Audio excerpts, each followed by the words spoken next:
नमस्ते बच्चों। आज है लेक्चर नंबर 3। तो डेट लगाओगे आज की?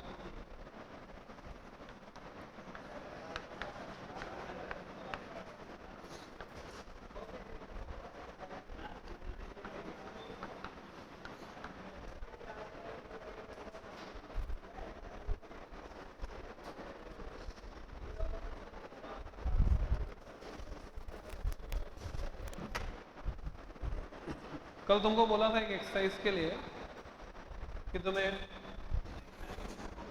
तीसरी फंडामेंटल प्रॉपर्टी यानी क्वांटाइजेशन उसके बारे में सोचना था।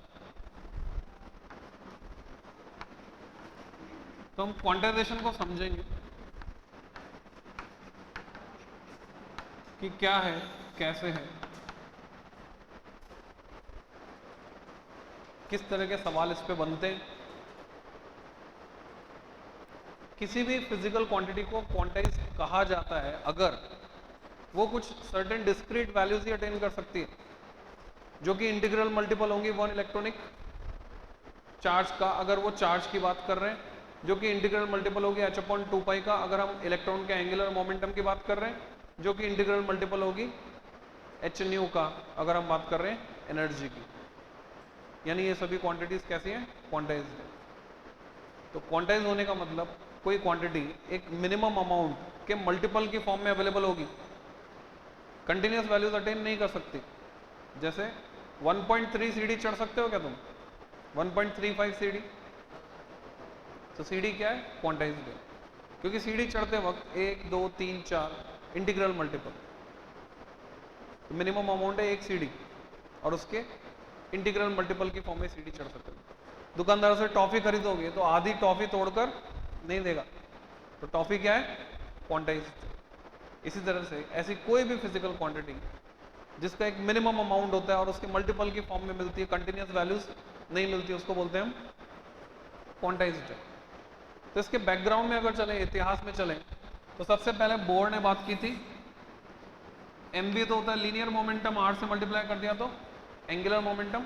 बोर ने बताया था कि इलेक्ट्रॉन जब चक्कर लगा रहा है न्यूक्लियस के चारों तरफ, तो सिर्फ उन्हीं ऑर्बिट में चक्कर लगा सकता है जिसमें एंगुलर मोमेंटम h/2π का इंटीग्रल मल्टीपल हो, या तो h/2π हो, 2h/2π हो, n टाइम्स h/2π हो। फिर उसके बाद आया प्लांक की क्वांटम थ्योरी आई। उसने बोला कि लाइट जो है वो फोटोन की फॉर्म में ट्रैवल करती है, रेडिएशन, और मिनिमम एनर्जी होती है एक फोटोन की एनर्जी hν। तो टोटल एनर्जी के लिए हम लगाते हैं इसका इंटीग्रल मल्टीपल, अगर n फोटोन है तो n times hν। Similarly charge के बारे में बात की गई कि मिनिमम चार्ज जब डिटेक्ट करने की बात आई तो मिलिकन जो साइंटिस्ट था उसने पता लगाया कि मिनिमम जो चार्ज होता है वो कितना होता है? E, one electronic charge. उसने एक एक्सपेरिमेंट किया, ऑयल ड्रॉप एक्सपेरिमेंट, उससे पता लगाया, और बाकी जितने भी चार्जेस है सब इसके इंटीग्रल मल्टीपल की फॉर्म में होते हैं। तो इसमें तुम्हें लिखना है क्वांटाइजेशन में डैश लगा के, charge remain quantized, that is, इसका मतलब है the charge existing on an object, किसी ऑब्जेक्ट पर जो चार्ज एग्जिस्ट कर रहा है, can attain certain discrete values only।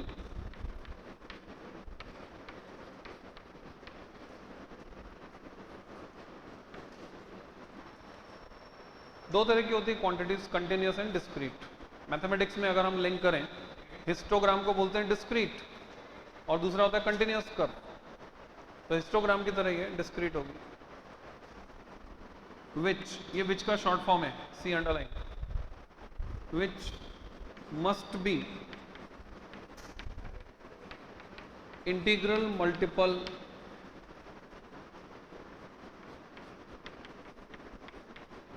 of e, e को मेंशन करेंगे 1.6 10 के पावर माइनस 19 कूलम। किसने डिटरमाइन किया था? साइंटिस्ट का नाम याद रखना है तुमको, मिलिकन।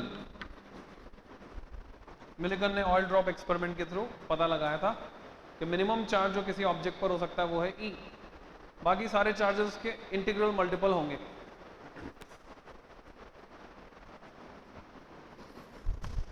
तो फिजिक्स में, इलेक्ट्रोस्टैटिक्स में सेकंड फॉर्मूला जो हम यूज करने वाले हैं, मैथमेटिकल फॉर्मूला, पहला फॉर्मूला हमने पढ़ा था induce charge Q dash equal to minus Q times 1 minus 1 by K. अब सेकंड फॉर्मूला आ गया 10। किसी भी ऑब्जेक्ट पर जो चार्ज है अगर वो क्यू है तो वो ई का मल्टीपल होगा, क्योंकि इलेक्ट्रॉन फ्रैक्शन में ट्रांसफर नहीं हो सकता। किसी ऑब्जेक्ट पर जाएगा 1 इलेक्ट्रॉन, 2 इलेक्ट्रॉन, 3 इलेक्ट्रॉन, 2.5 इलेक्ट्रॉन नहीं जा सकते। तो जो भी चार्ज होगा वो भी होगा integral multiple, Q equal to होगा NE। ये एक इंपॉर्टेंट फॉर्मूला इलेक्ट्रोस्टैटिक्स। अब इसको कैसे यूज करते हैं, इस पे जो क्वेश्चन बनता है, पहली तरह का सवाल जिसका रिजल्ट तुम्हें रटना है, याद रखना है, तुमसे पूछा जाता है कि अगर किसी ऑब्जेक्ट के पास -1 कूलम चार्ज है, यानी तुम्हें Q दिया हुआ है, Q इज -1 कूलम,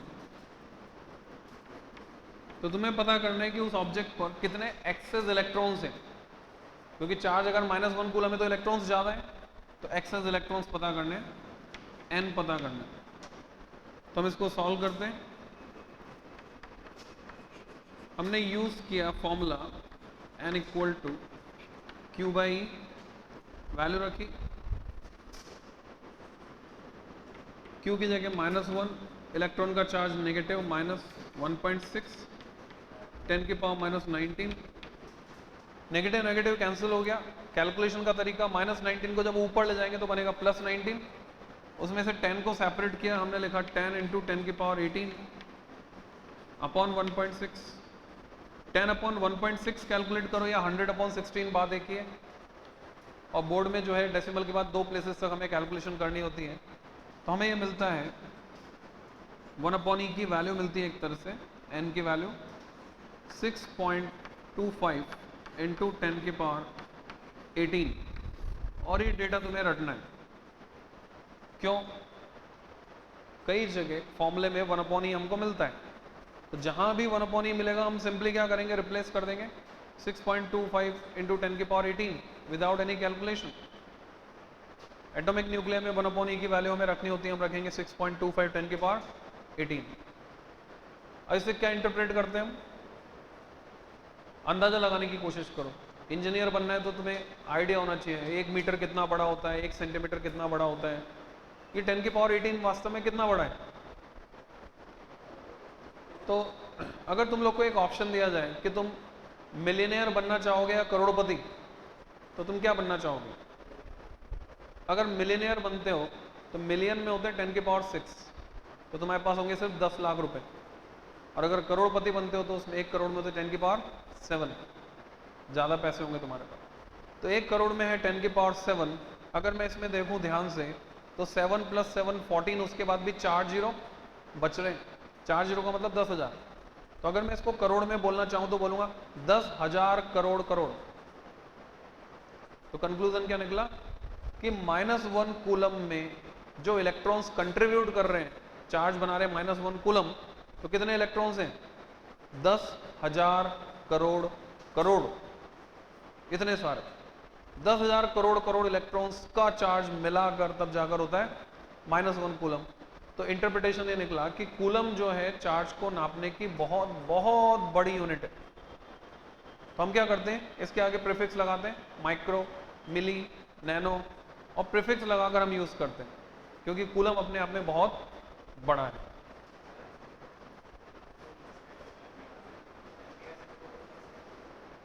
क्या हो गया? MVR इक्वल टू, केमिस्ट्री में तुमने पढ़ा ना, angular momentum n times h/2 पाई, बोर की थ्योरी। तो एंगुलर मोमेंटम क्वांटाइज्ड है, h/2 होगा, 2h/2, 3h/2, इस तरह। ऐसे एनर्जी भी क्वांटाइज्ड है। कहते हैं मास भी क्वांटाइज्ड है, और मास का क्वांटा उसका नाम देते हैं ग्रेविटोन, पर ग्रेविटोन की वैल्यू अभी तक हम निकाल नहीं पाए, इसलिए हमने मास के क्वांटाइजेशन की बात नहीं की।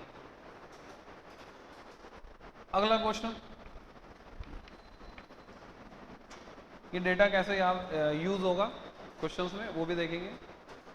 मान लो मेरे पास दो ऑब्जेक्ट हैं, एक है ऑब्जेक्ट 1, दूसरा है object 2। Suppose this is object 1, this is object 2। Object 1 है वूल, ऊन से बना है, ऑब्जेक्ट 2 प्लास्टिक से बना है। दोनों का मास शुरू में mi यानी इक्वल है, दोनों ऑब्जेक्ट का मास सेम। मैंने इनको आपस में रगड़ा, फ्रिक्शन हुआ, तो हमने प्रोसेस लगाया रबिंग।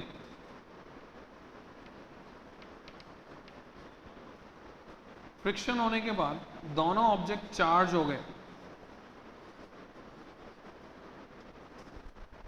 पहला कंसेप्चुअल क्वेश्चन, चार्ज होने से क्या इनके मासेस में कोई चेंज आएगा? जवाब है डेफिनेटली, मास में चेंज आएगा। चार्ज होने का मतलब एक से इलेक्ट्रॉन निकलकर दूसरे पे गए, और इलेक्ट्रॉन का मास होता है 9.1 10⁻³ kg। तो एक इलेक्ट्रॉन लूज करेगा वो तो हल्का हो जाएगा, जो इलेक्ट्रॉन गेन करेगा वो भारी हो जाएगा, तो मास में डिफरेंस आएगा। तो मास जब चेंज होगा तो तुमसे इसमें कंसेप्चुअल क्वेश्चन पूछा जाता है, कौन सा भारी कौन सा हल्का। तो हमें पता है जिसके पास इलेक्ट्रॉन जा रहे हैं वो भारी हो रहा है। तो एक क्वेश्चन ऐसे पूछते हैं, तुमसे पूछते हैं कि एक एटम है और उससे हम आयन बना रहे हैं, उसी से हम बना रहे हैं पॉजिटिव आयन, उसी से बना रहे हैं negative ion, which will be heavier? Negative ion. Negative ion हमेशा पॉजिटिव आयन से भारी होगा, क्योंकि उस पर एक्सेस ऑफ इलेक्ट्रॉन्स है और पॉजिटिव में से इलेक्ट्रॉन निकल चुके हैं। तो इनके मासेस चेंज हो गए। मान लो इसका मास हो गया mw और इसका मास हो गया mp। तुम्हें डेटा दिया कि चार्ज करने की वजह से जो, मतलब घिसने की वजह से, रबिंग की वजह से जो चार्जेस आ गए, प्लास्टिक पे आया -2 माइक्रोकूलम। तुमने पढ़ा कंजर्वेशन ऑफ चार्ज, तो तुम बता सकते हो वूल पर कितना आएगा? +2 microcoulomb, net charge 0। Charge can neither be created nor be destroyed in isolation. तो ये चार्जेस आ गए। अब तुमसे कहते हैं क्वेश्चन में पता करो, फाइंड हाउ मैनी, कितने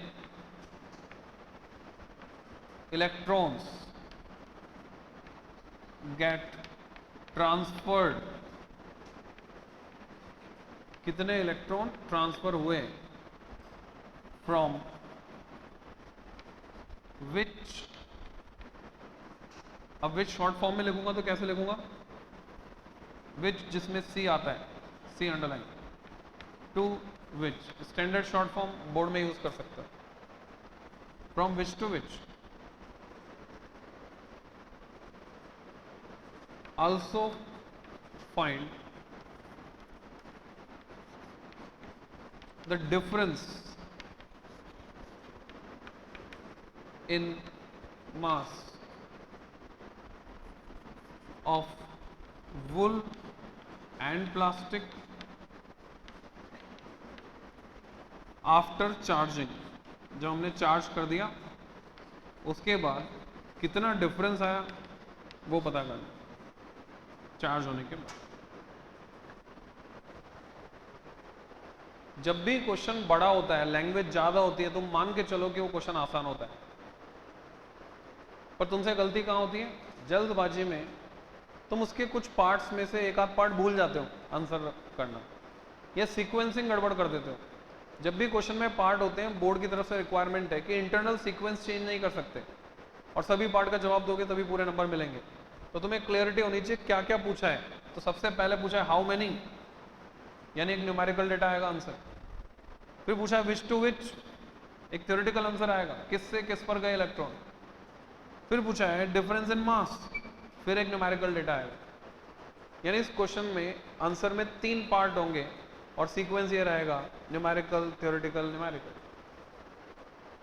तो हाउ मैनी पता करने के लिए हम Q इक्वल टू एनी का इस्तेमाल कर लेते हैं। तो फर्स्ट पार्ट का आंसर यहां से मिल जाएगा तुमको, अगर तुम Q equal to N E use करते हो। तुम्हें पता है Q है -2 माइक्रोकूलम, E की वैल्यू 1.6 10 की पावर -19, N निकालना है। एक तरीका तो ये है। दूसरा तरीका, तुम डायरेक्टली इस डेटा को यूज करना चाहते हो। तुम्हें पता है -1 कूलम था तो नंबर ऑफ इलेक्ट्रॉन थे 6.25 10 की पावर 18। मान लो माइक्रो नहीं है, -2 कूलम है, माइक्रो नहीं है, -2 कूलम है, तो डबल हो गए इलेक्ट्रॉन। कितने हो गए? 12.5 इंटू 10 की पावर 18। और अगर माइक्रो भी है 10 की पावर -6, तो 12.5 इंटू 10 की पावर 18 में से 6 कम हो गए, 12.5 इंटू 10 की पावर 12। 12.5 इंटू 10 की पावर 12 को अगर साइंटिफिक नोटेशन में लिखूंगा तो क्या लिखूंगा? 1.25 इंटू 10 की पावर 13। ये आंसर आ गया। तो तुम सॉल्यूशन में लिख सकते हो यूजिंग, मतलब डायरेक्ट लिख सकते हो using Q equal to N E. ये फॉर्मूला हमने यूज किया, N की वैल्यू आई 1.25 10 की पावर 18। तुम्हारी मर्जी, नहीं समझ में आ रहा है तो कैलकुलेट करो वैल्यू रख के। किस से किस पर, विच टू विच। तुम एक टेबल बनवाई थी, उसमें तुमने लिखा था वूल को पॉजिटिव साइड में और प्लास्टिक को नेगेटिव साइड में, यानी वूल पे पॉजिटिव आता है और प्लास्टिक पे नेगेटिव आता है, यानी इलेक्ट्रॉन ट्रांसफर हुए wool to plastic, negative charge आ रहा है, वो भी वेरीफाई हो रहा है। Electrons get transferred from wool to plastic. ये दूसरे पार्ट का आंसर हो गया सीक्वेंस में। अब तीसरे पार्ट का आंसर, तुमसे पूछा डिफरेंस इन मास। जब भी तुमसे डिफरेंस पूछा जाता है, डिफरेंस हमेशा पॉजिटिव होता है, डिफरेंस कभी नेगेटिव हो ही नहीं सकता। तो डिफरेंस इन मास हमें पता है, ज्यादा में से कम को घटाना है। तो इलेक्ट्रॉन इसके पास गए हैं तो ज्यादा मास किसका हो गया? Mp, और कम मास किसका है? वूल का। तो डिफरेंस को ऐसे दिखाते हैं डेल्टा से, delta M, Mp minus Mw। अगर मैं वैल्यू रखता हूं Mp की, तो शुरू में मास Mi था, बाद में यहां से N इलेक्ट्रॉन चले गए इसके पास, N इलेक्ट्रॉन। तो मास कितना ट्रांसफर हुआ? अगर एक इलेक्ट्रॉन का मास है Mi, तो कितना मास ट्रांसफर हो गया इस पे? N times Mi। तो मैं यहां पे लिखूंगा Mp की जगह Mi plus N times Mi minus Mw की जगह पहले मास Mi था, अब कम हो गया, N टाइम्स Mi। तो रिजल्ट क्या मिला? Double, 2N times Mi। तो मास में डिफरेंस आएगा 2N टाइम्स Mi, बाकी कट गया। अब मैं आसानी से कैलकुलेट कर सकता हूं 2N टाइम्स Mi किसके बराबर होगा? तो 2N की वैल्यू 1.25 10 की पावर 13 जो हमने कैलकुलेट की, Mi मास ऑफ इलेक्ट्रॉन 9.1 10 की पावर -31 यूनिट किलोग्राम। अब बोर्ड में जो है बहुत ज़्यादा स्पेसिफिक कैलकुलेशन की जरूरत नहीं होती। मान लो आंसर आ रहा है 2.3 और तुमने निकाला 2.4 या 2.5, नंबर मिल जाते हैं पूरे। तो कैलकुलेशन बड़ी आसान होती है बोर्ड में। जैसे ये सवा है, सवा का दुगना 2.5, 1.25 इंटू 2 2.5। 9.1 में 0.1 को अगर छोड़ भी देंगे तो भी कोई फर्क नहीं पड़ेगा, हमें पूरे नंबर मिलेंगे। तो मुझे चाहिए 9 का 2.5 गुना, 9 का 2.5 गुना मतलब दुगना पहले हो गया 18, फिर आधा 9 का 4.5, 18 में 4.5 जोड़े तो 22.5,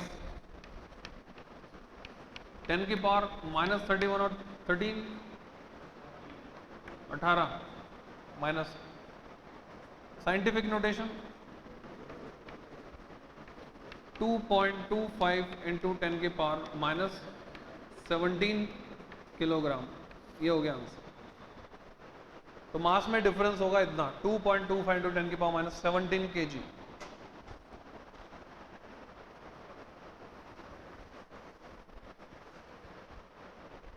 हालांकि ये नेग्लिजिबल है पर डिफरेंस है।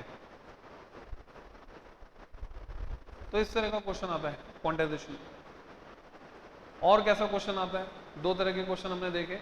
तीसरी तरह का क्वेश्चन, क्वेश्चन नंबर 3, तुमसे पूछते हैं, एक स्टेटमेंट देते हैं तुमको, an object have a charge Q equal to minus 1.5 into 10 की पावर माइनस 19 कूलम। कोई ऑब्जेक्ट है, उसके पास इतना चार्ज है। तुमसे पूछते हैं बताओ स्टेटमेंट इज ट्रू और फॉल्स, ये सही है या गलत है? कोई ऑब्जेक्ट है, उसके पास चार्ज है माइनस 1.5 10 की power minus 19 coulomb, is it true? क्योंकि अगर हम Q equal to N E के हिसाब से इसको लिखने की कोशिश करें तो ये तो एक इलेक्ट्रॉन से भी कम है चार्ज, एक इलेक्ट्रॉन का इतना होता है, ये उससे भी कम है, फ्रैक्शन में आ रहा है, और फ्रैक्शन में चार्ज पॉसिबल नहीं है। इसका मतलब ये स्टेटमेंट फॉल्स है। तो यहाँ पे हमने कैसे जज किया? क्वांटाइजेशन से, कि ये क्वांटाइजेशन को फॉलो नहीं कर रहा है, बहुत छोटा चार्ज है, क्वांटाइजेशन को फॉलो नहीं कर रहा है। मैं इसमें क्वेश्चन में चेंज करता हूँ। अगला सवाल मैं पूछता हूँ, क्या ये पॉसिबल है कि Q इक्वल टू हो माइनस 1.5 इंटू 10 की power minus 6 coulomb? This charge is possible और नॉट? क्यों? फ्रैक्शन में कैसे आएगा? इलेक्ट्रॉन निकालो, इसमें कितने इलेक्ट्रॉन होंगे? मान लो 1.5 नहीं है, आसान कर देता हूं, -1 है मान लो, ठीक है। -1 इंटू 10 की पावर माइनस 6 में कितने इलेक्ट्रॉन होंगे? तुमने देखा था अभी कितने थे? 6.25 10 की पावर 18 -1 कूलम में। माइक्रो लगा दोगे तो -6 आएगा, तो कितने होंगे? 12 होंगे, 10 की पावर 12। 1.5 इंटू 10 की पावर 12, 10 की पावर 12, जीरो लगेंगे ना 1.5 के आगे, तो फ्रैक्शन कहाँ है ये? तो फ्रैक्शन में नहीं है। ये चार्ज अमाउंट में बहुत बड़ा है, इन दोनों में अंतर देखो 10 की पावर का, ये तो बहुत छोटा है और ये बहुत बड़ा है। तो कहाँ पे अंतर आया? अगर तुमने एनसीईआरटी पढ़ी तो कुछ टर्म्स आई वहां पे, माइक्रोस्कोपिक, मैक्रोस्कोपिक, ग्रेननेस ऑफ इलेक्ट्रिसिटी, तो वो समझाने वाला हूं मैं तुमको। यहां हम बात कर रहे हैं माइक्रोस्कोपिक लेवल पे, यहां बात कर रहे हैं मैक्रोस्कोपिक लेवल पे। कैसे? मान लो यहाँ एक कैमरा लगा हुआ है ऊपर, तुम सबके सर दिख रहे हैं उसमें, पास में जावे तो इंडिविजुअल सबके सर दिख रहे हैं। कैमरा को ऊपर ले जाएं, और ऊपर और ऊपर और ऊपर, छत नहीं है, और ऊपर ले जाते जा रहे हैं। एक कंडीशन ऐसे आएगी कि इंडिविजुअल सबके सिर दिखने की बजाय एक काला डॉट दिखेगा, और वो क्या रिप्रेजेंट करेगा? कंबाइंडली सबके सर को। तो कहां चले गए हम? मैक्रोस्कोपिक लेवल पे। पहले कहां थे? Microscopic level. तो मैक्रोस्कोपिक लेवल पे सिचुएशन चेंज हो जाती, माइक्रोस्कोपिक लेवल पे सिचुएशन अलग होती। दूसरे एग्जांपल से समझो, ग्रेननेस को समझाता हूं। मान लो यहाँ पे गेहूं का ढेर लगा हुआ है, गेहूं, अनाज, ग्रेन, गेहूं का ढेर लगा हुआ है। मैं दूर से आ रहा हूं, वहां से देख रहा हूं, तो अगर रंग में ज्यादा अंतर नहीं है तो मैं ये जज नहीं कर सकता कि रेती का ढेर है कि गेहूं का ढेर है। जब मैं पास आऊंगा तो उसका एक दाना जब दिखेगा मुझे, तब मैं अंदाजा लगा पाऊंगा, अरे ये तो गेहूं है। उससे पहले मैं जज नहीं कर सकता रेत है या गेहूं है। तो मुझे एक दाना दिखा और पास आने पर माइक्रोस्कोपिक लेवल, तो मैंने जज किया कि हाँ ये गेहूं का ढेर है। बावजूद इसके कि मुझे पता चल गया वो गेहूं का ढेर है, चार्ज है, इसमें क्या मैं काउंटिंग कर सकता हूं चार्ज की? 10 की पावर 12 इलेक्ट्रॉन्स है, क्या 10 की पावर 12 इलेक्ट्रॉन्स कितने होते हैं? 7 हटाओ तो 7 हटाने के बाद कितने जीरो बचे? 5। 1 लाख करोड़ इलेक्ट्रॉन को गिन सकता हूं क्या? नहीं गिन सकता। मैं तुमसे कहूं ये गेहूं का ढेर है, पास में ड्रम रखा है, ड्रम में गेहूं भरो और गिन के बताओ मेरे को कितने दाने भरे तुमने? Not possible. यानी वो जो ग्रेननेस है लार्ज लेवल पे दिख रहा है हमें, गेहूं है, दाना है, चार्ज है, पर काउंटिंग पॉसिबल नहीं है। तुम यूं कह सकते हो मेरे से कि दाना दाना तो नहीं गिन सकते हम, तगारी दे दो, कितनी तगारी भरी, तगारी गिन के बता देंगे कि इतनी तगारी गेहूं भरा है। तो मैक्रोस्कोपिक लेवल पर ग्रेननेस ऑफ इलेक्ट्रिसिटी यानी क्वांटाइजेशन, इसकी हम परवाह नहीं करते कि ये चार्ज क्वांटाइज्ड होगा या नहीं होगा। इस बेसिस पे जज नहीं किया जा सकता कि इतना चार्ज किसी ऑब्जेक्ट पर होगा कि नहीं होगा। इसमें माइक्रोस्कोपिक लेवल पे जज करने के लिए क्वांटाइजेशन, मैक्रोस्कोपिक लेवल पे क्वांटाइजेशन काम नहीं करता, ये समझना है। ठीक वैसे ही एनसीईआरटी में एग्जांपल दिया है, जब तुम सांस ले रहे हो तो हवा कैसी लग रही है, कंटिन्यूअस या डिस्क्रीट? क्या तुम ये महसूस कर रहे हो कि अभी नाक से कार्बन डाइऑक्साइड का एटम गया, मॉलिक्यूल गया, सॉरी, और अभी नाक से नाइट्रोजन का मॉलिक्यूल गया, अब ऑक्सीजन का मॉलिक्यूल गया? तुम्हें क्या लग रहा है? हवा तो कंटिन्यूअस। सिमिलरली मैक्रोस्कोपिक लेवल पे चार्ज की जो ग्रेननेस है, उसका दरदरापन, वो हम महसूस नहीं कर सकते। हमें चार्ज कैसे लगेगा? कंटिन्यूअस, डिस्क्रीट की बजाय कंटिन्यूअस। तो मैक्रोस्कोपिक लेवल पर क्वांटाइजेशन फेल हो जाता है, या क्वांटाइजेशन की परवाह हम नहीं करते, या क्वांटाइजेशन को नहीं लगा सकते। क्लियर? ये एक तरह का क्वेश्चन हुआ। तो क्या लगाएंगे? सवाल उठता है, चलो ठीक है, इतना चार्ज किसी ऑब्जेक्ट के पास होगा या नहीं होगा, अब ये कैसे जज करेंगे? तो अभी थोड़ा आगे पढ़ने वाले हम इस तरह से पढ़ेंगे कि अगर इतना चार्ज किसी ऑब्जेक्ट को दिया, तो पहली बात हमें डेटा चाहिए और इनपुट चाहिए कि उस ऑब्जेक्ट का साइज क्या है। अगर वो ज्यादा बड़ा है तो चार्ज रख पाएगा, नहीं है तो नहीं रख पाएगा, क्योंकि जब वो चार्ज स्टोर करेगा तो उसकी सरफेस पर चार्ज डेंसिटी बढ़ जाएगी और उसके आसपास जो इलेक्ट्रिक फील्ड है उसकी वैल्यू बढ़ेगी, पोटेंशियल डिफरेंस बढ़ेगा उसके और अर्थ के बीच। तो जैसे बादल होता है, बादल चार्ज नहीं रख पाता तो बिजली की तरह वो चार्ज जमीन पे आ जाता है। तो अगर ये ऑब्जेक्ट के लिए वो चार्ज बहुत ज्यादा है और अगर वो नहीं रख पाएगा तो क्या होगा? आसपास का जो मीडियम है उसका ब्रेक डाउन हो जाएगा। आसपास क्या है? डाइलेक्ट्रिक इंसुलेटर, समझाया था, डाइलेक्ट्रिक इंसुलेटर। तो आसपास का जो इंसुलेटिंग मीडियम है उसका ब्रेक डाउन हो जाएगा और चार्ज जो है अर्थ को लीक हो जाएगा, ऐसा होगा। तो चार्ज रख पाएगा या नहीं रख पाएगा किस किस पर डिपेंड कर रहा है? कि वो जो ऑब्जेक्ट है उसका साइज क्या है और उसके सराउंडिंग का मीडियम क्या है। मान लो तुमको टीचर ने बहुत सारा होमवर्क दे दिया, मैथ्स वालों ने भी दे दिया, केमिस्ट्री वालों ने, इंग्लिश वालों ने, हिंदी वालों ने, चलो इंग्लिश वालों ने नहीं दिया, हिंदी वालों ने दिया, मैथ्स केमिस्ट्री फिजिक्स में बहुत सारा होमवर्क मिल गया। अब तुम होमवर्क कर पाओगे या नहीं कर पाओगे, कितना कर पाओगे, कितना पेंडिंग हो जाएगा, इट डिपेंड्स ऑन कंडीशंस, परिस्थितियां कैसी हैं, तुम्हें कितना टाइम मिल पाया घर पे, तुम्हारी एफिशिएंसी कितनी है, कितना फास्ट तुम वर्क कर पाते हो, और जो कंडीशंस मिल रही है, सिचुएशन, वो कितनी फेवरेबल है तुम्हारे होमवर्क करने के लिए। बहुत सारे फैक्टर्स पर डिपेंड करेगा। इसी तरह से तो इसको हम आगे पढ़ेंगे। और कैसा क्वेश्चन बनता है क्वांटाइजेशन पे, वो पढ़ेंगे। क्वांटाइजेशन में एक एक्सेप्शन है, अपवाद, कि रिसेंटली साइंटिस्ट ने ऐसे पार्टिकल डिस्कवर किए जिन पे चार्ज होता है फ्रैक्शन में, और उनको हम बोलते हैं क्वार्क। उसको ऐसे समझो कि जब तुम छोटे थे तो तुम्हें बताया गया पृथ्वी गोल है, थोड़े बड़े हुए तो तुम्हें बताया गया पृथ्वी संतरे की तरह गोल है, पोल्स पे से चपटी है, और पोलर रेडियस और इक्वेटोरियल रेडियस में 21 किलोमीटर का डिफरेंस है। इंपॉर्टेंट डेटा है, तुम्हें याद होना चाहिए, 21 किलोमीटर का अंतर, और स्मॉल जी की वैल्यू में चेंज आता है। ऐसे ही जब तुम छोटे थे तुम्हें बताया गया atom is the smallest indivisible entity, परमाणु अविभाज्य कण है, सबसे छोटा। ये लिखा हुआ है तुम्हारी पुरानी छोटी क्लास की किताबों में। और थोड़े बड़े हुए तुम्हें बताया गया कि atom consist of nucleus around which electrons circulate orbits. फिर थोड़े और बड़े तुम्हें बताया न्यूक्लियस के अंदर क्या है, न्यूट्रॉन और प्रोटॉन।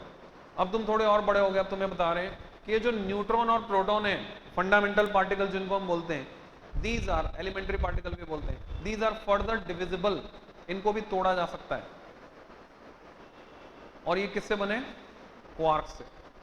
ये पता लगाया गया कि न्यूट्रॉन और प्रोटॉन 3-3 क्वार्क से बने, हर एक में 3-3 क्वार्क मौजूद है। तो क्वार्क की खोज हुई, रिसेंटली वर्ड में यूज कर रहा हूं, पर काफी पहले हो चुकी है खोज, 1960s में हो चुकी है। पिछले 20 साल से मैं रिसेंटली पढ़ा रहा हूं, तो लिखोगे नेक्स्ट पैराग्राफ में, recently scientist recently scientists have discovered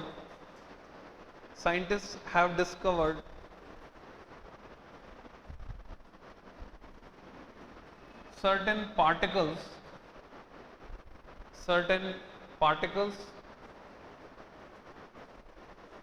having charge in fraction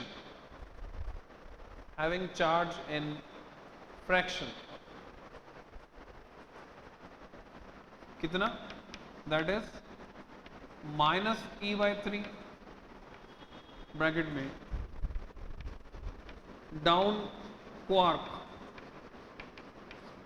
symbol d and +2e/3 bracket में up quark symbol u.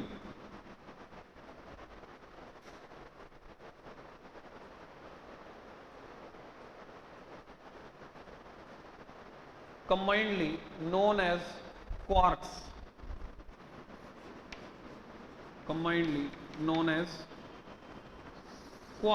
QUARKS.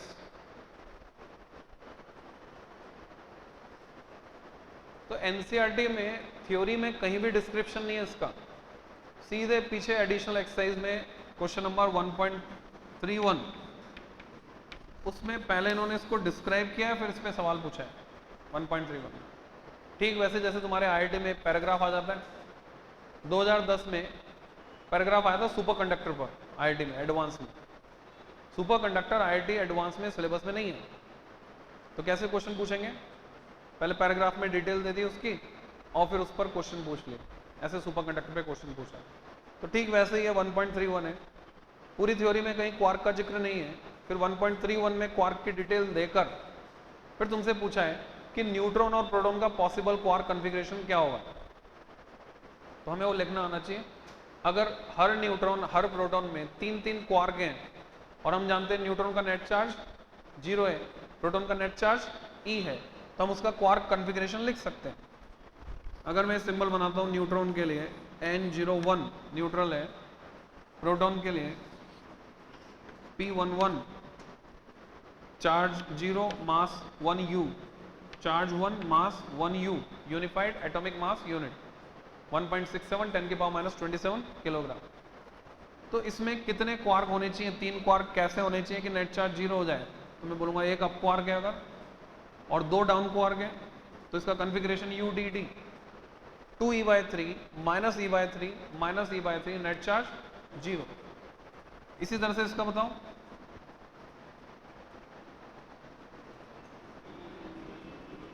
UUD 2e/3 + 2e/3 4e/3 -e/3 3e/3 यानी +e, प्रोटॉन का charge +e 1। Electron में detect नहीं किए गए, detectable नहीं है quarks. हाँ अगर होते तो इलेक्ट्रॉन का कॉन्फ़िगरेशन क्या होता, DDD, तीनों ही डाउन क्वार्क होते हैं, -e/3 -e/3 -e/3 becomes -e, ऐसा होता। एक तो क्वार्क कॉन्फ़िगरेशन आना चाहिए। फिर तुमसे इस पे एक और सवाल पूछा जाता है, तुमसे पूछते हैं कि अभी तो क्या है, चार्ज का क्वांटा बेस यूनिट हमने क्या मान रखा है, E, minimum possible charge E माना हुआ है, Q = Ne। इन फ्यूचर ये क्वार्क अगर स्टेबल प्रूव हो जाते हैं, अभी स्थिति ये है कि ये क्वार्क न्यूट्रॉन और प्रोटॉन के अंदर तो स्टेबल है, न्यूक्लियस के अंदर, बाहर स्टेबल नहीं है। और यहां पर भी इनको देख पाना बहुत आसान काम नहीं है, बड़े मुश्किल से दिखाई देते हैं। इसके लिए साइंटिस्ट इसकी उपमा देते, तुलना करते हैं। एक सीरियल आया करता था एलिस इन वंडरलैंड, और उसमें एक हंसने वाली बिल्ली हुआ करती थी जो किसी भी पेड़ के पीछे कभी नजर आती थी, कभी गायब हो जाती थी। तो वैज्ञानिक इसकी तुलना उससे करते हैं कि जो क्वार्क हैं एलिस इन वंडरलैंड सीरियल की बिल्ली की तरह हैं, कभी नजर आते कभी गायब हो जाते। तो इसलिए एक्सेप्शन में रखा हुआ है इसको अभी तक। मान लो ये स्टेबल प्रूव हो जाते हैं तो तुमसे पूछा जाता है क्या प्रिंसिपल ऑफ क्वांटाइजेशन इनवैलिड हो जाएगा अगर ये स्टेबल प्रूव हो गए? तो हमारा जवाब है नहीं। अगर ये स्टेबल प्रूव हो गए तो भी प्रिंसिपल ऑफ क्वांटाइजेशन वैलिड रहेगा। क्वांटाइजेशन सिर्फ इतना सा कहता है कि जो भी वो क्वांटिटी है वो एक मिनिमम अमाउंट के मल्टीपल की फॉर्म में होगी, यही तो कहता है। तो हम क्या करेंगे, जो क्वांटा है, अभी हमने ई माना हुआ है, अगर क्वार्क एग्जिस्ट करेंगे तो हम क्वांटा को चेंज कर देंगे, ई की जगह मिनिमम अमाउंट कर देंगे E/3। तो E/3 को मिनिमम अमाउंट कर दोगे तो E/3 के मल्टीपल की फॉर्म में ये भी मिल जाएगा, ये भी मिल जाएगा, और बाकी चार्जेस भी मिल जाएंगे। तो प्रिंसिपल ऑफ क्वांटाइजेशन वैलिड रहेगा। अब कई क्वेश्चन ऐसे होते हैं जिसमें तुमसे नहीं और हाँ पूछा होता है। जैसे मान लो तुमसे पूछा कि अगर क्वार्क स्टेबल प्रूव हो गए तो क्या प्रिंसिपल ऑफ क्वांटाइजेशन वैलिड रहेगा? कुछ बच्चे लिखते हैं हाँ ये वैलिड नहीं रहेगा, double meaning answer, yes it will not remain valid. ऐसे आंसर आते हैं तुम्हारी कॉपी जब चेक करते हैं। तो तुम्हें इसलिए बता रहा हूं कि अगर तुमने ऐसा आंसर लिखा जिसमें नहीं भी और हाँ भी है तो इसको काट दिया जाता है, इसमें कोई नंबर नहीं मिलता। तो तुम्हें ऐसी कोई प्रैक्टिस नहीं करनी, ऐसी कोई कोशिश नहीं करनी। ध्यान रखना है लिखते वक्त कि जो भी तुम आंसर लिख रहे हो उसमें डबल मीनिंग नहीं होना चाहिए। तो हमने क्वांटाइजेशन को पूरी डिटेल में पढ़ लिया। This is all about quantization. Quantization पे किसी भी तरह का कोई भी क्वेश्चन आए तुम कर सकते हो।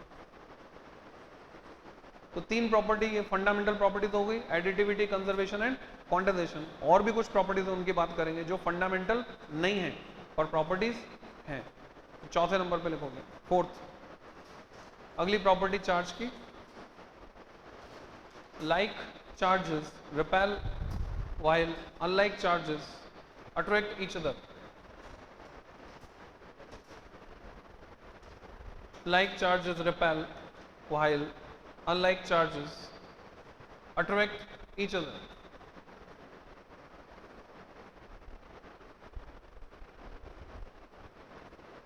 जब तुमने इलेक्ट्रोस्टैटिक पढ़ना शुरू किया था फर्स्ट लेक्चर में, उसमें तुम्हें लिखवाया था कि ये फंडामेंटल लॉ है। तो तुम्हें समझना है फंडामेंटल लॉ है पर फंडामेंटल प्रॉपर्टी में इसको जगह नहीं दी गई है। ये फंडामेंटल प्रॉपर्टी नहीं है, चार्ज की प्रॉपर्टी है, general property. Next property, charge is scalar. पांचवा पॉइंट, चार्ज इज स्केलर। तो मास कैसा है? स्केलर। तो मास और चार्ज में सिमेट्री हो गई, बोथ आर स्केलर, दोनों सेम स्केलर होते हैं। तो वेट कैसा होता है?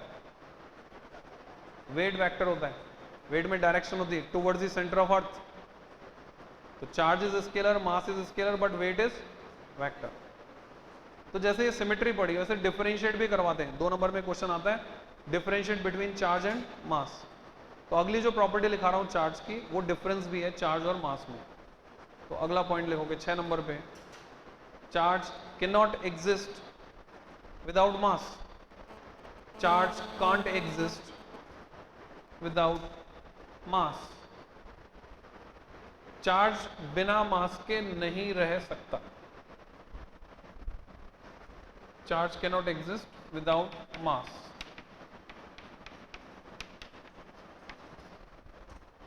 मास रह सकता है, कोई ऑब्जेक्ट है मास ऑब्जेक्ट, जरूरी नहीं है कि वो चार्ज हो। और अगर कोई ऑब्जेक्ट चार्ज है तो किसके कारण चार्ज आया उस पर? इलेक्ट्रॉन के कारण, और इलेक्ट्रॉन में मास होता ही होता है। तो बिना मास के चार्ज एग्जिस्ट नहीं कर सकता। इस पे कंसेप्चुअल क्वेश्चन बनता है। एक रिसर्च स्कॉलर है, कौन होता है रिसर्च स्कॉलर? जो पीएचडी करते हैं। तो एक रिसर्च स्कॉलर है, पीएचडी जो कर रहे हैं। तो रिसर्च स्कॉलर ने रिसर्च की। पीएचडी कब करते हैं? पहले बैचलर डिग्री होती है, बीई बीटेक, फिर मास्टर्स डिग्री, एमई एमटेक, उसके बाद पीएचडी। तो रिसर्च स्कॉलर ने रिसर्च करके कंक्लूजन निकाला कि न्यूट्रिनो जो कि एक मासलेस पार्टिकल है उस पर चार्ज होता है इतना। ये उसका कंक्लूजन। न्यूट्रिनो जो कि एक मासलेस पार्टिकल है उस पर इतना चार्ज होता है, ये बताया उसने। तो तुमसे कह रहे हैं इस पर टिप्पणी करो, कमेंट ऑन इट, तुम्हारा क्या सोचना है?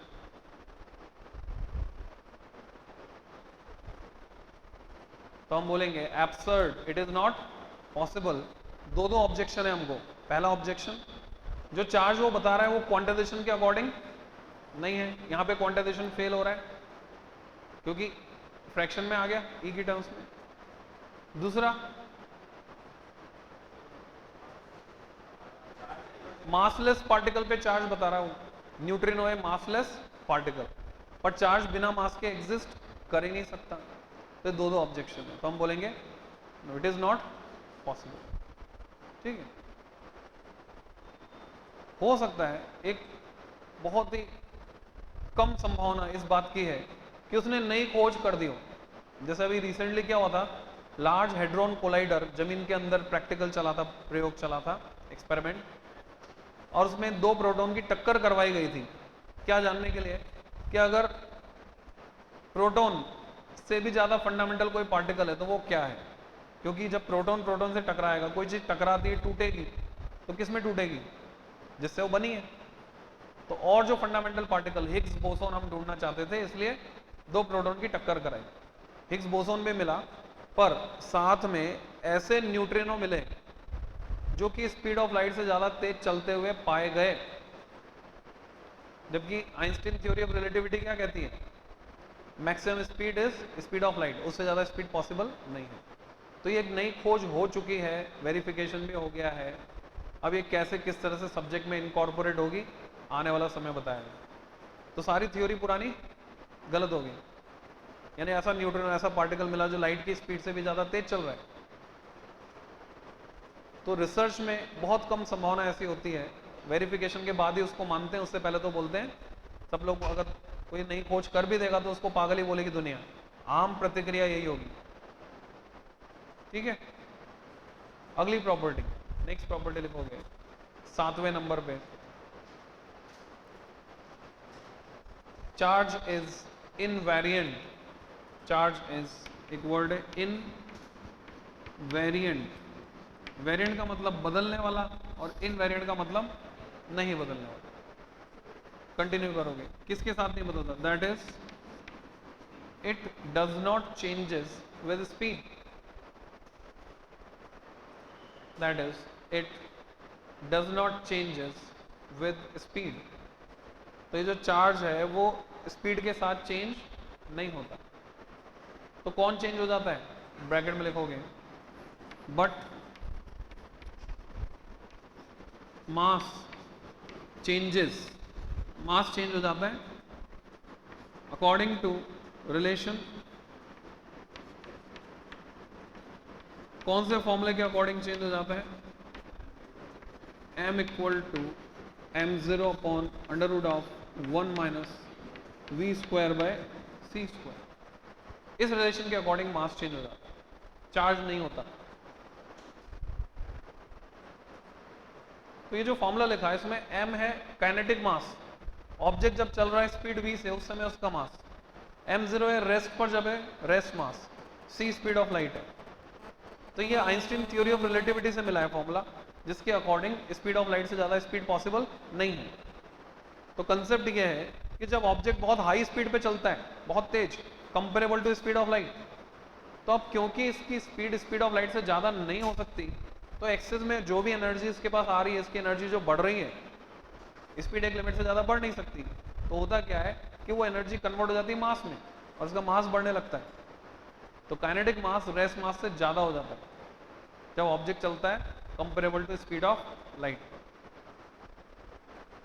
तो हमने देखा चार्ज और मास में दो डिफरेंस क्या हुए, जो तुमने पॉइंट नंबर 6 और पॉइंट नंबर 7 लिखा है, यहां से कंबाइन करके लिख सकते हो। 2 नंबर में तुमसे पूछा जाता है क्वेश्चन, 2 मार्क, डिफरेंस बिटवीन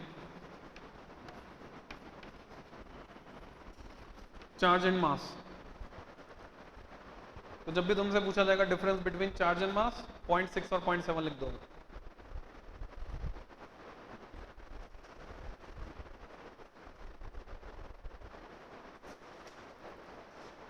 इसके बाद नेक्स्ट प्रॉपर्टी,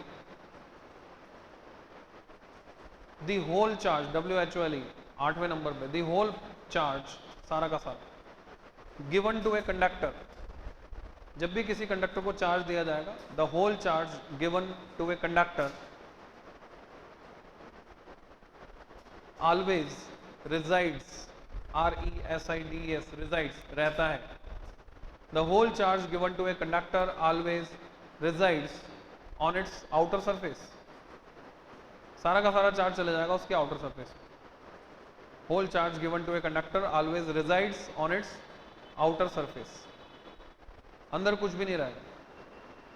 मान लो ये चौक मैंने इसको चार्ज किया किसी तरह से, चार्ज करके इस ग्लास में डाल दिया अंदर, तो मैंने तो अंदर डाला है, इसका सारा का सारा चार्ज कहाँ जाएगा?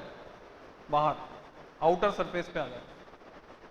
और अगर मैंने इस तरह से डाला चौक को कि चौक जो है अंदर सरफेस से कनेक्ट नहीं हुई, मैंने एक छेद किया, धागे से लटका दिया चौक को बीच में, तो भी क्या आउटर सरफेस पे आ जाएगा? तब नहीं आएगा। कांटेक्ट नहीं हुआ तो कंडक्शन नहीं हुआ चार्ज का, तब चार्ज अंदर ही रहेगा चौक का। अब बाहर से मैं ये पता नहीं लगा सकता चौक अंदर स्टेशनरी है या ऑसिलेट कर रही है, हिल रही है, मैं किसी भी तरह से नहीं जान सकता। इसको आगे पढ़ेंगे, इसको बोलते हैं शील्डिंग इफेक्ट। अंदर चौक पर चार्ज है, अगर चौक कनेक्ट हो जाती तो उसका चार्ज आता था आउटर सरफेस पर, कनेक्ट नहीं है, बीच में लटकी हुई है, तो हम बाहर से अंदर के चार्ज की स्थिति के बारे में कुछ भी नहीं जान सकते। चौक ऑसिलेट करेगी तो भी हमें बाहर से पता नहीं चलेगा, और रेस्ट पर होगी तो भी हमें बाहर से पता नहीं चलेगा। इंडक्शन, इंडक्शन का जो इफेक्ट होगा, नेट चार्ज तो कंडक्टर पे जीरो रहेगा, तो बोलो अंदर नेगेटिव आ जाएगा, बाहर पॉजिटिव आ जाएगा, तो उसको भी स्टडी करेंगे आगे कि अंदर शील्डिंग इफेक्ट एक होता है तो वो कैसे काम करता है वो पढ़ेंगे। लास्ट प्रॉपर्टी लिखो चार्ज की, लास्ट प्रॉपर्टी 9 नंबर पे, charge at rest, charge at rest produces electric field only. Electric field का सिंबल होता है capital E vector. Charge at rest produces E only, comma, charge in uniform motion, charge in uniform motion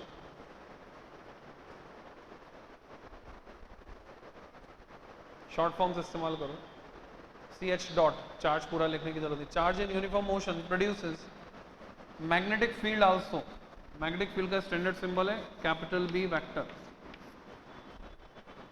magnetic field also along with E vector, electric field भी produce करेगा, magnetic field भी produce करेगा। Magnetic field also along with electric field. Continue करो, and तुमने लिखा magnetic field also along with E, और अब लिख रहे हो एंड, इसी में कंटिन्यू कर रहे हो। एक्सेलरेटेड चार्ज, साथ में तुम्हारे दिमाग में इमेज चलनी चाहिए, दौड़ता भागता charge, accelerated charge radiates energy, energy radiate कर देगा। Accelerated charge radiates energy in form of EMW, radiates energy in form of EMW। क्या होता है EMW? Electromagnetic waves. Radiates energy in form of EMW along with producing E and B। Electric और magnetic field तो produce होगा ही सही, energy भी radiate होगी in form of electromagnetic waves. तो चार्ज की प्रॉपर्टीज, चार्ज को हमने पूरी तरह से पढ़ लिया। सबसे पहले हमने देखा कि चार्ज वो प्रॉपर्टी जिसके कारण इलेक्ट्रिक और मैग्नेटिक फील्ड या मैग्नेटिक इफेक्ट्स एग्जिस्टेंस में आते हैं। चार्ज दो तरह का होता है, पॉजिटिव नेगेटिव। फिर हमने चार्ज को एग्जिस्टेंस में लाने के मेथड्स पढ़े, friction, conduction and induction. Charge को डिटेक्ट करने का तरीका सीखा, gold leaf electroscope, voltameter, electrometer. Charge को नापने की यूनिट्स देखी, ऐसा unit coulomb, CGS unit state coulomb, Franklin या फिर ESU इलेक्ट्रोस्टैटिक यूनिट सबसे छोटी यूनिट, सबसे बड़ी यूनिट फैराडे, उसके अलावा दूसरी यूनिट में एप कूलम या इलेक्ट्रोमैग्नेटिक यूनिट और एम्पियर आर। फिर हमने चार्ज की फंडामेंटल प्रॉपर्टीज पढ़ी, एडिटिविटी, कंजर्वेशन एंड क्वांटाइजेशन, बाकी प्रॉपर्टीज पढ़ी। अब पढ़ेंगे फोर्स को। तो नेक्स्ट आर्टिकल है electrostatic force, E short form electrostatics की। फोर्स,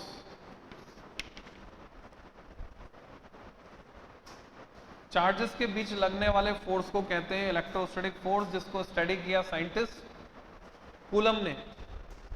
कूलम की जो स्टडी थी पूरी की पूरी वो एक्सपेरिमेंटल थी, यानी थ्योरेटिकल या मैथमेटिकल प्रेडिक्शन से अपना लॉ नहीं दिया उसने, कूलम्स लॉ एक्सपेरिमेंटली दिया। उसने एक डिवाइस बनाया एक्सपेरिमेंट करने के लिए, उसका नाम था टॉर्सन बैलेंस।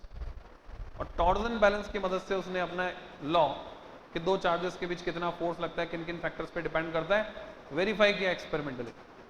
तब ये जो नाम है टॉर्सन बैलेंस, इसकी इमेज कैसे बनेगी?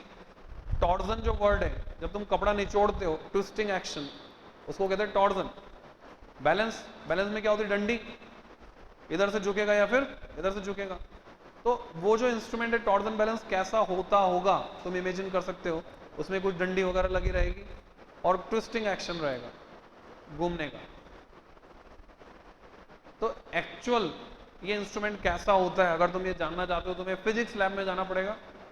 फिजिक्स लैब में हमारे पास एनिमेशन है। तो कंप्यूटर का जो नोड है, कंप्यूटर नंबर 154, उसमें एक फोल्डर है एनिमेशन। एनिमेशन फोल्डर में, सब फोल्डर में जाओगे तुम, या तो 11th क्लास में चले जाओ या 12th क्लास में। 11th क्लास में जाते हो तो ग्रेविटेशन चैप्टर में चले जाओ, तो ग्रेविटेशन चैप्टर के एनिमेशन में भी तुम्हें मिल जाएगा टॉर्सन बैलेंस। और अगर 12th में जाते हो तो इलेक्ट्रोस्टैटिक्स में चले जाओ, वहां मिल जाएगा टॉर्सन बैलेंस। ग्रेविटेशन में क्यों मिल गया? बनाया कूलम ने था टॉर्सन बैलेंस। उसके बाद कैवेंडिश, साइंटिस्ट का नाम है कैवेंडिश, क्या किया था उसने? Capital G universal gravitational constant determine किया था कैवेंडिश ने। तो कैवेंडिश ने कैपिटल जी की वैल्यू जिस इंस्ट्रूमेंट की मदद से कैलकुलेट की थी, उस इंस्ट्रूमेंट का नाम क्या था? Torsion balance. यानी सेम एपरेटस कैवेंडिश ने बाद में इस्तेमाल किया था, पहले कूलम ने इस्तेमाल किया।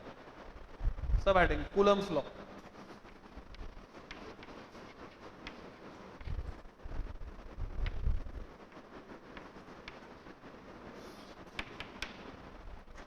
जब भी हम कोई लॉ लिखते हैं, एक तरीका तो है कि पूरा का पूरा थ्योरेटिकल स्टेटमेंट लिखें फिर मैथमेटिकल स्टेटमेंट लिखें। दूसरा तरीका यह है, ज़्यादातर बच्चों को थ्योरी पूरा रटने में, लिखने में परेशानी आती है, तो तुम मैथमेटिक्स की मदद ले सकते हो, उसमें नंबर नहीं कटते।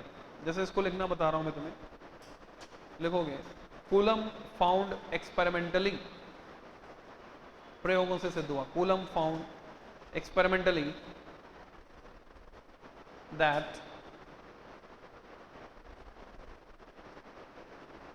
Coulomb found experimentally that any two stationary point charges in universe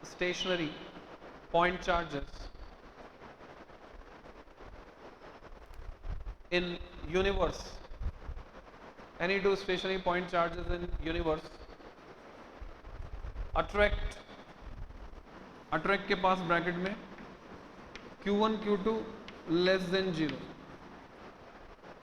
ये तुम्हें इंटरप्रेट करना आना चाहिए इसको।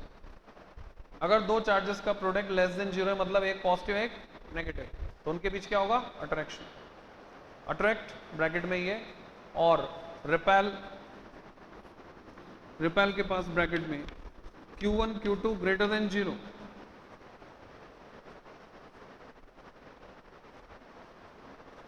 each other with a force,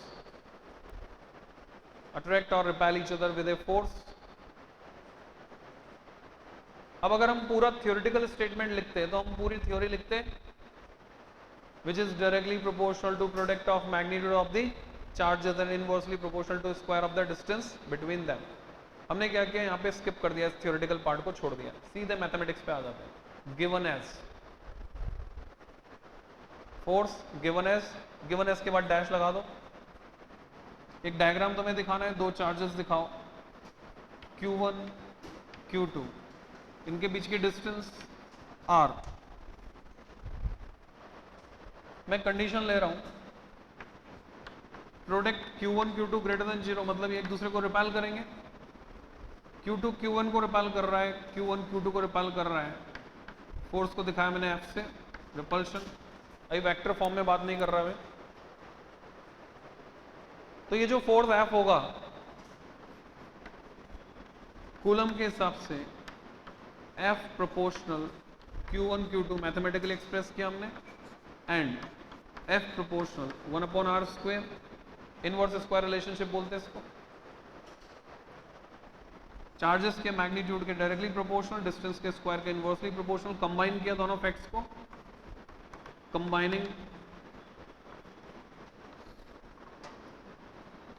करके हम लिख सकते हैं F proportional Q1 Q2 r² और जब प्रोपोर्शनल का साइन हटाएंगे कांस्टेंट आया, ये है small K Q1 Q2 upon R square. तुम्हें कंफ्यूज नहीं होना, एक होता है स्मॉल के, एक होता है कैपिटल के। कैपिटल के जब असाइन करते हैं हम डाइलेक्ट्रिक कांस्टेंट के लिए तो स्मॉल के इलेक्ट्रोस्टैटिक कांस्टेंट बनाते हैं, और इसका उल्टा भी होता है कई बुक्स में। यहाँ कैपिटल के होता है तो स्मॉल के से दिखाते हैं डाइलेक्ट्रिक कांस्टेंट। तो मेंशन करेंगे क्या है here, small K equal to 1 upon 4 pi epsilon 0 equal to, इसकी वैल्यू 9 इंटू 10 की पावर 9, यूनिट के साथ याद रखनी है।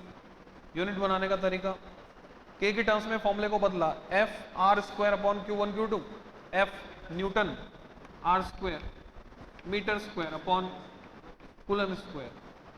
साथ में तुम्हें यह भी ध्यान रखना है कि ये वैल्यू फिक्स नहीं, यूनिवर्सल नहीं है, हर जगह सेम नहीं होगी। चार्जेस को उठा के पानी में रख दिया तो 1/80 हो जाएगी इसकी। ये यूनिवर्सल ग्रेविटेशनल कांस्टेंट की तरह नहीं है कैपिटल जी कि मासेस को तुम किसी भी मीडियम में रखो हमेशा 6.67 10 की पावर -11 न्यूटन मीटर स्क्वायर पर किलोग्राम स्क्वायर रहेगा। ये चेंज हो जाता है, मीडियम चेंज होते ही चेंज। तो मेंशन करना पड़ेगा ये वैल्यू किसके लिए, फॉर वैक्यूम। वैसे तो वैक्यूम के लिए, पर एयर की जो वैल्यू होती है उसमें थोड़ा सा अंतर होता है मामूली, तो हम सेम मान लेते हैं। और वैक्यूम और एयर, इसका नाम लिखेंगे, इज कॉल्ड इलेक्ट्रोस्टैटिक कांस्टेंट, इसको कहते हैं इलेक्ट्रोस्टैटिक कांस्टेंट।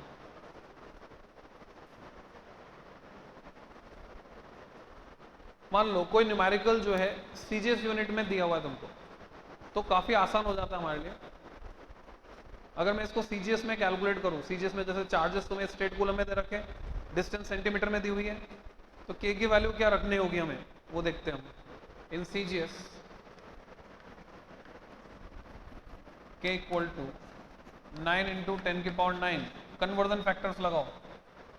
एक न्यूटन में कितने सीजीएस यूनिट, फोर्स की सीजीएस यूनिट बोलो क्या होती है, डाइन। एक न्यूटन में कितने डाइन, 10 की पावर 5। एक न्यूटन में 10 की पावर 5 डाइन। फिर एक मीटर में कितने सेंटीमीटर, 100 मीटर स्क्वायर, तो इंटू 10 की पावर 4 सेंटीमीटर स्क्वायर। एक कूलम में कितने स्ट्रेट कूलम, 3 इंटू 10 की पावर 9। याद रखने का तरीका बताया था, स्पीड ऑफ लाइट से एक पावर ज़्यादा, तो नीचे क्या आएगा, 3 इंटू 10 की पावर 9 का स्क्वायर स्ट्रेट कूलम स्क्वायर। ध्यान से देखो, सब कट गया, सारा न्यूमेरिकल डेटा कट गया, सिंपली यू गेट 1, काम आसान हो गया। 1 dyne centimetre square upon straight coulomb square. तो इस इलेक्ट्रोस्टैटिक कांस्टेंट के की वैल्यू सीजीएस यूनिट में एयर या वैक्यूम के लिए सिंपली 1 होती है। तो जब सीजीएस में हम कोई क्वेश्चन सॉल्व करते हैं तो 9 इंटू 10 की पावर 9 लिखने के बजाय हमें क्या लिखना होता है, 1। लिंक करो 11th में जब तुम डेंसिटी लिखते थे सीजीएस में, वाटर की डेंसिटी सीजीएस में कितनी, 1 ग्राम पर सेंटीमीटर क्यूब। तो वाटर की डेंसिटी वहां पर 1 ग्राम पर सेंटीमीटर क्यूब, ऐसे इलेक्ट्रोस्टैटिक कांस्टेंट यहाँ पे 1 डाइन सेंटीमीटर स्क्वायर पर स्ट्रेट कूलम स्क्वायर, 1 1। अब यहाँ पर हमने एक टर्म इंट्रोड्यूस किया एप्सिलॉन 0, इसको समझो।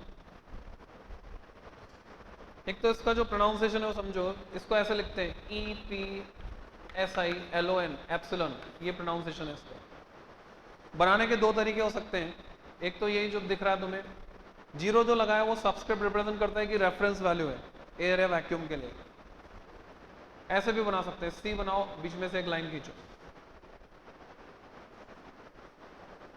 कब जरूरत पड़ती है हमें इसकी, तुम ये मान लो ये डिफरेंट फॉन्ट है, डिफरेंट फॉन्ट है, इसकी जरूरत हमें तब पड़ती है जब हम करंट इलेक्ट्रिसिटी पढ़ रहे होते हैं और वहाँ ईएमएफ के लिए नोटेशन लेते हैं ई, तो दोनों सेम हो जाएंगे, कंफ्यूजन होगा।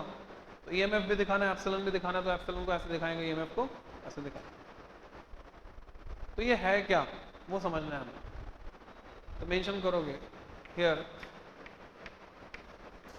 एप्सिलॉन 0 इक्वल टू 8.85 इंटू 10 की पावर -12, यूनिट रिवर्स हो जाएगी, coulomb square upon newton metre square is called, इसका नाम है परमिटिविटी, पर मिट्टी, स्पेलिंग ऐसे है, परमिटिविटी, कंबाइंडली बोलते हैं परमिटिविटी। इलेक्ट्रिकल प्रॉपर्टी है परमिटिविटी, कोरस्पॉन्डिंग मैग्नेटिक प्रॉपर्टी होती है परमेबिलिटी, म्यू से दिखाते हैं। परमिटिविटी ऑफ एयर और वैक्यूम,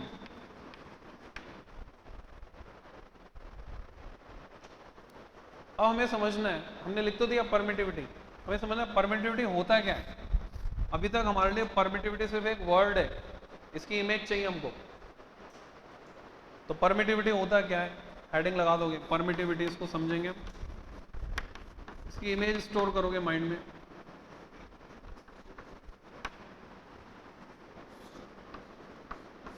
परमिटिविटी कितनी तरह की होती है वो भी समझोगे।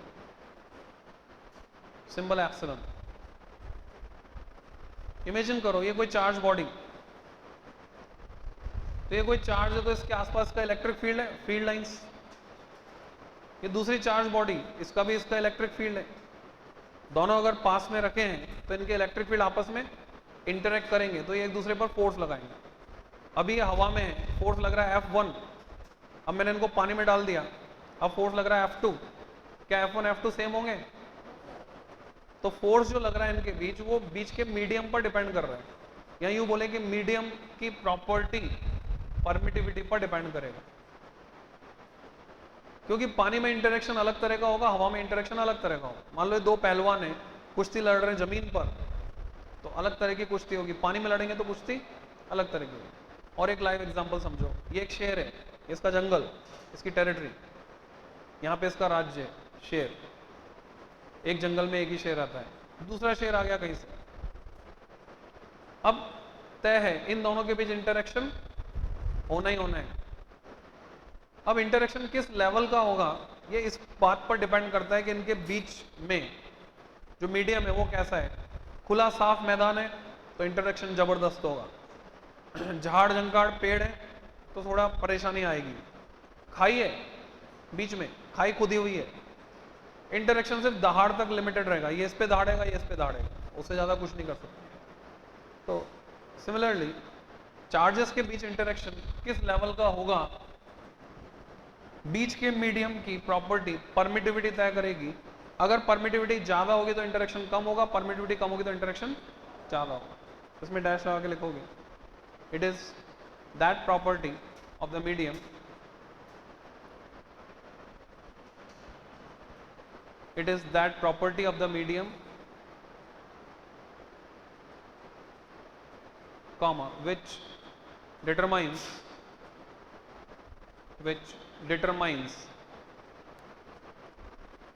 the possible electric interaction through that medium, which determines the possible electric interaction through that medium।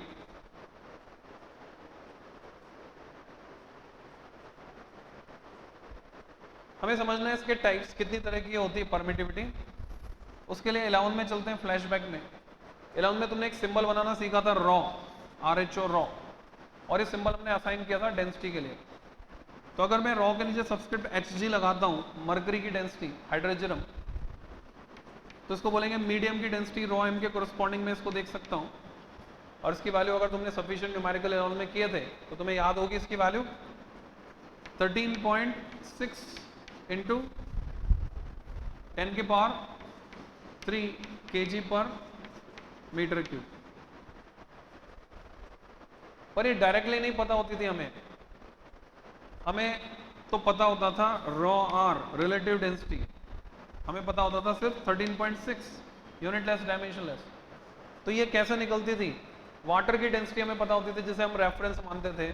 तो वाटर की डेंसिटी, रेफरेंस डेंसिटी रॉ 0 की जगह, और वो कितनी थी, वो थी 10 की पावर 3 kg पर मीटर क्यूब। और इन तीनों में रिलेशन था कि rho R equal to rho M upon rho 0।